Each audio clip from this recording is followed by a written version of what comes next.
Hello' বন্ধুসকল, তো আজি মোৰ ভিডিঅ' এটাত এজনীয়ে কমেণ্ট কৰিছে।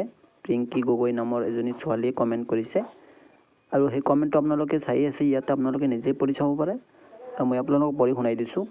ইয়াতে লিখিছে, মোৰ নামটো ডকুমেণ্ট ভেৰিফিকেশ্যন আহিলে আৰু মই ভেৰিফিকেশ্যনত গৈছিলোঁ।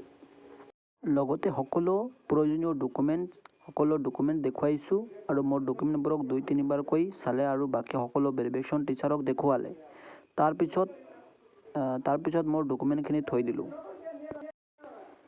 দিলে আৰু অলপ সময় ৰ'ব ক'লে, কিন্তু বাকীবোৰৰ ভেৰিফিকেশ্যন চলিয়েই থাকিল আৰু প্ৰায় 1 ঘণ্টা হোৱাৰ পিছত মই ক'লোঁ যে মোক আপোনালোকে ৰ'ব কিয় কৈছে। তেতিয়া এজন ছাৰ মোক ক'লে, তোমাৰ ভেৰিফিকেশ্যন নহয়। মই ক'লোঁ, কিয় নহ'ব? তাৰপিছত ক'লে, তোমাৰ ডকুমেণ্টছত গণ্ডগোল আছে। মোৰ কোন ডকুমেণ্ট গণ্ডগোল আছে কোৱাত মোক গালি দিবলৈ আৰম্ভ কৰিলে আৰু মোৰ ডকুমেণ্ট তেখেতক ডকুমেণ্টছৰ কিবা প্ৰব্লেম দেখুৱাইছে আৰু তেখেতক ৰ'ব কৈছে। আপোনালোকে নিজে এইটো চালে আৰু কমেণ্টত ছোৱালীজনীয়ে লিখিছে আৰু ডকুমেণ্ট গণ্ডগোল আছে কোৱাত মোক গালি দিবলৈ আৰম্ভ কৰিলে আৰু মোৰ ডকুমেণ্ট ভেৰিফিকেশ্যন ৰিজেক্ট কৰি মোক যাব ক'লে। এতিয়া মই কি কৰিম, প্লিজ হেল্প মি।